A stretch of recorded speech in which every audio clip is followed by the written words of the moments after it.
Welcome two MB classes. आज हम class 12 mathematics chapter 2 inverse trigonometric function और ITF के बारे में डिस्कस करेंगे। सबसे पहले टॉपिक उठाया मैंने domain and range of inverse trigonometric function. First of all, what do you mean by inverse of a function. सबसे पहले हम बात करते हैं इनवर्स का क्या मतलब है। सपोज करो बच्चों भाई, एफ एक्स एक फंक्शन गिवन है, f x equal to x plus two. इस फंक्शन में मैंने x की वैल्यू पुट करी 1 और 1 पुट करके 1 प्लस 2 मेरा आंसर क्या आया 3। एक फंक्शन हो गया। अब मुझे एक ऐसा फंक्शन चाहिए जिसमें मैं 3 पुट करूं और मेरा आंसर आ जाए 1। उसको बोलेंगे inverse of this function. Clear है बात? तो जरा ध्यान से देखना। ऐसे मैंने एक फंक्शन ऐड कर लिया, g x is equal to x minus two. आप इस जी में x को रिप्लेस कर दो 3 से, x को 3 पुट करोगे आंसर क्या आएगा 1। मतलब यहाँ मैंने 1 पुट करा मेरा 3 आंसर आया, यहाँ मैंने 3 पुट करा मेरा 1 आंसर आया। जब एक फंक्शन की डोमेन दूसरे की रेंज हो जाए और इसकी रेंज उसकी डोमेन हो जाए, इसका मतलब ये फंक्शन क्या हो गए, एक दूसरे के इन्वर्स हो गए। इन्वर्स क्लियर हुआ?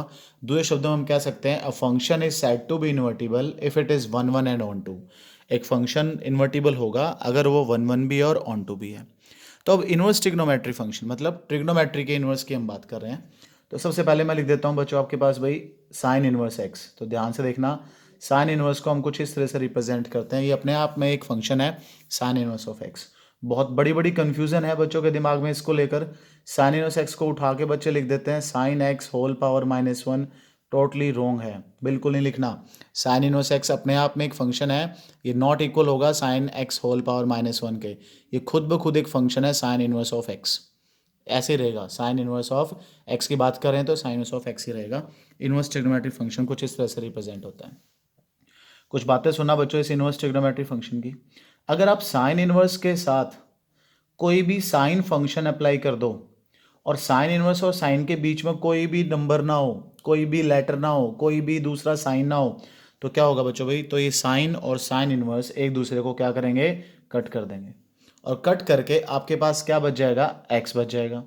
लेकिन इस एक्स की भी कोई लिमिट है। ये एक्स बचना चाहिए कहाँ से कहाँ तक, माइनस पाई बाई टू से लेकर पाई बाई टू के इंटरवल में बच्चों ये एक्स बचना चाहिए। ठीक है। तो भाई sine inverse of sine x, sine से साइन कैंसिल हुआ, आपके पास क्या बच गया एक्स। बट एक्स जब इस इंटरवल से बिलोंग करेगा ना तो ही एक्स बचेगा। अगर इस इंटरवल से बिलोंग नहीं करेगा, इसके बाहर होगा, तो पहले कोशिश हम ये करेंगे उसको इस इंटरवल में कन्वर्ट करने की, फिर कट के एक्स बचेगा।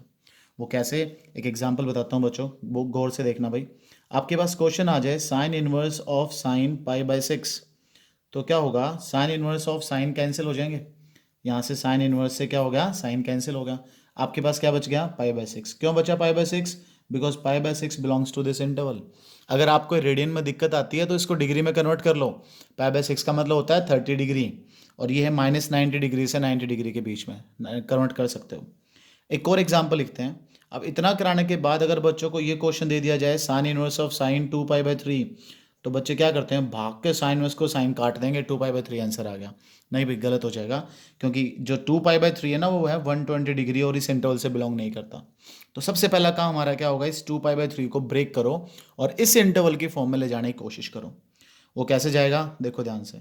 साइन इनवर्स बाहर पड़ा हुआ है, जो ये साइन 120 डिग्री है, मैंने पहले बताया रेडियन में दिक्कत आती है बच्चों को, डिग्री में 100% बच्चे को क्लियर हो जाती है बात। अगर आपको रेडियन में दिक्कत आती है डिग्री में सॉल्व कर लो। ये जो साइन 120 डिग्री लिखा हुआ है, क्या मैं इस 120 को ब्रेक करके बच्चों 180 माइनस 60 डिग्री लिख सकता हूँ? आप डिग्री में लिख सकते हो, इसमें कोई परेशानी वाली बात नहीं है। ठीक है, आगे चलते हैं। इज इक्वल टू, ये बताना अब साइन 180 में चेंज और नो चेंज, नो चेंज।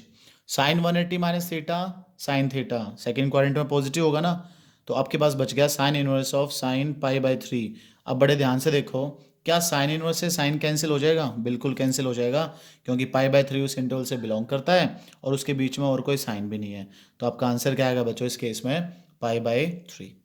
तो ये जो वैल्यू मैंने लिखी थी बच्चों माइनस पाई बाय टू से लेकर पाई बाय टू तक, इसको बोलते हैं हम प्रिंसिपल वैल्यू ब्रांच ऑफ, क्या बोलते हैं बच्चों इसको, इसको बोलते हैं हम प्रिंसिपल वैल्यू ब्रांच, या फिर सिंपल सी भाषा में आप इसको बोल सकते हो बच्चों भाई range of inverse trigonometric function.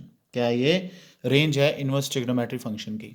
अब मैं आपको सारे इन्वर्स ट्रिग्नोमेट्रिक फंक्शन की रेंज बता रहा हूँ और हर एक में यही रूल फॉलो होगा कि अगर एंगल उस रेंज से बिलोंग करेगा तो कट जाएंगे, अगर एंगल उस रेंज से बिलोंग नहीं करेगा तो ये कैंसिल नहीं होंगे।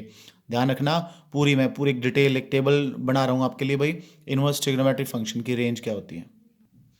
देखो भाई, range of inverse trigonometric function, sine inverse of sine x, sine inverse से साइन कैंसिल हो जाएगा, you are left with x, x belong करना चाहिए इस इंटरवल को, इसको बोलते हैं प्रिंसिपल वैल्यू ब्रांच या range of sine inverse x. इसको ऐसे भी लिखते हैं, पजल मत होना, क्लोज इंटरवल है, इस तरह लिख सकते हो, ऐसे लिख सकते हो। 11th क्लास में पढ़ के आए थे हम, ये आपके पास क्या होती है? सेट बिल्डर फॉर्म, ये क्या होती है आपके पास? Roster form. Cos inverse of cos आ जाए, ये भी कैंसिल हो जाएंगे। बच्चों ध्यान रखना, कैंसिल होने से पहले इनके बीच में कोई लेटर, कोई नंबर, कोई डिजिट कुछ नहीं होना चाहिए, तब कैंसिल होकर एक्स बचेगा। एक्स बिलोंग्स टू 0 to पाई, ये इसकी प्रिंसिपल वैल्यू ब्रांच है, और ऐसे भी लिख सकते हैं। टेन इनवर्स से टेन कट जाएगा। अब सिर्फ दो लर्न करो, साइन की और कॉस की। ध्यान से देखो, टेन वाली ब्रांच वही सेम है साइन वाली, बस क्लोज को ओपन कर दिया। कॉट इनवर्स की ब्रांच वही सेम है कोस वाली, कोस क्लोज को ओपन कर दिया। कोसिकेंट की ब्रांच बिल्कुल सेम है साइन वाली बच्चों भाई, बस उसमें से जीरो माइनस कर दिया जहां ये फंक्शन नॉट डिफाइन होता है। सीकेंट की ब्रांच वही सेम है कोस वाली, सिर्फ एक पाई बाई टू माइनस कर दिया जहां बच्चों ये नॉट डिफाइन होता है। ये होंगी range of inverse trigonometric function. Question solve करते हुए, जैसे मैंने ऊपर बताया था ना, तो क्वेश्चन सॉल्व करते हुए जरूर देखना आपने कटिंग करने से पहले कि जो एंगल है वो इसकी रेंज से बिलोंग करे तो कटिंग करनी है, अदरवाइज इसको पहले सॉल्व करके इस एंगल में लेके जाना है, फिर कट करना है। फिर एक बड़ा इंपॉर्टेंट क्वेश्चन पूछा जाता है बच्चों भाई, write down the range of sine inverse x other than principal value branch.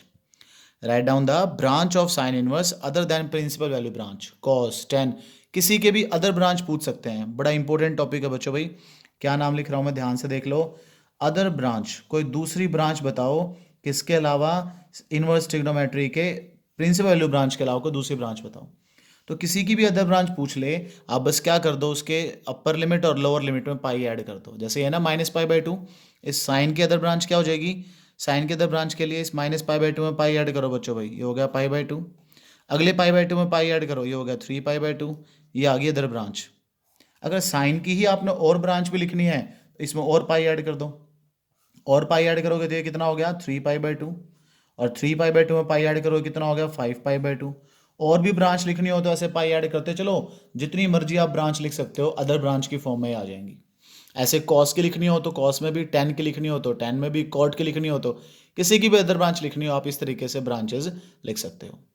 Clear होगी बात? देखो भाई, y is equal to sine inverse of 1/2, आपसे इसकी प्रिंसिपल वैल्यू पूछी गई है। गौर से देखना, बड़े इजी टाइप के क्वेश्चन है। बाहर कौन सा इनवर्स ट्रिग्नोमेट्रिक फंक्शन नजर आ रहा है? Sine inverse. कोशिश करो जो हमारा एंगल है ना यहाँ भी साइन बन जाए। अब सोचो साइन कितने डिग्री पे 1/2 होता था, तो 1/2 को हटा दो, उसकी जगह साइन 30 पे होता है ना, 1/2 30 पुट कर दो। अगर किसी बच्चे को रेडियन में दिक्कत आ रही है तो डिग्री पुट कर लो, कोई दिक्कत वाली बात नहीं है। अब देखो ध्यान से, क्या साइन इनवर्स और साइन के बीच में कोई नंबर है? नहीं है। कोई साइन दूसरा नहीं है। क्या ये पाई बाय सिक्स इसके प्रिंसिपल वैल्यू ब्रांच से बिलोंग करता है? बिल्कुल बिलोंग करता है। इसका मतलब कट जाएंगे, और कट पिट के बच्चों आपका आंसर क्या आ जाएगा? पाई बाय 6, ये आपका सॉल्यूशन आ गया। और एक एग्जांपल डिस्कस करते हैं, y is equal to cos inverse of 1/2। तो देखो y इज इक्वल टू क्या लिखा हो बाहर, कॉस इनवर्स। आप कोशिश करो अंदर भी कॉस बन जाए। अब सोचो कॉस कितने डिग्री पर 1/2 होता है? 60 डिग्री पे। तो मैंने बताया आप रेडियन पसंद नहीं करते तो आप इसको डिग्री की फॉर्म में लिख लो। अब क्या कॉस इनवर्स और कॉस के बीच में कोई नंबर नहीं है, कोई साइन दूसरा नहीं है, क्या ये एंगल इसके प्रिंसिपल वैल्यू से बिलोंग करता है? बिल्कुल बिलोंग करता है। तो कट गए, और कट पिट के जो मेरे पास सॉल्यूशन आया बच्चों, वो मेरे पास क्या आ गया? Pi by 3। देखो भाई, अब ऐसा भी होता है कई बार कि वो दो तीन फंक्शन इकट्ठे करके एक जगह लिख के दे देता है। जैसे ये देखो, y इज इक्वल टू, बाहर क्या लिखा हुआ है? tan inverse. कोशिश करो अंदर भी tan बन जाए। tan कितने डिग्री पे 1 होता है भाई? 45 पे। तो मैंने 1 को हटाया, tan 45 लिख दिया। फिर क्या लिखा हुआ है? Sine inverse. अंदर क्या है? 1/2। साइन कितने डिग्री पे 1/2 होता है? 30 पे। तो मैंने साइन पाई बाय 6 लिख दिया। कॉस इनवर्स, कॉस कितने डिग्री पे 1/√2 होता है? 45 पे। तो मैंने उसके लिए लिख दिया कॉस 45। अब बड़े ध्यान से ऑब्जर्व करना है, क्या tan और tan इनवर्स के बीच में कोई नंबर नहीं है? प्रिंसिपल वैल्यू से बिलोंग करता है? यस। बिलोंग करता है? यस। प्रिंसिपल वैल्यू से बिलोंग करता है? यस। तो जो बच गया बस वो बच्चों की तरफ ऐड कर दो। क्या बच गया? एक बचा पाई बाय 4, प्लस बचा पाई बाय 6, प्लस बच गया पाई बाय 4। ऐड करो भाई, 4 6 और 4 का एलसीएम लोगे तो क्या एलसीएम आ गया? 12। 4 से कट कर दिया, 3 पाई प्लस 2 पाई प्लस 3 पाई, ये हो गए 3 + 3 6 + 2 कितने हो गए भाई 8π/12। 8π/12 को 4 से कट कर दो तो भाई आ गया 2π/3 आपका सॉल्यूशन आ गया।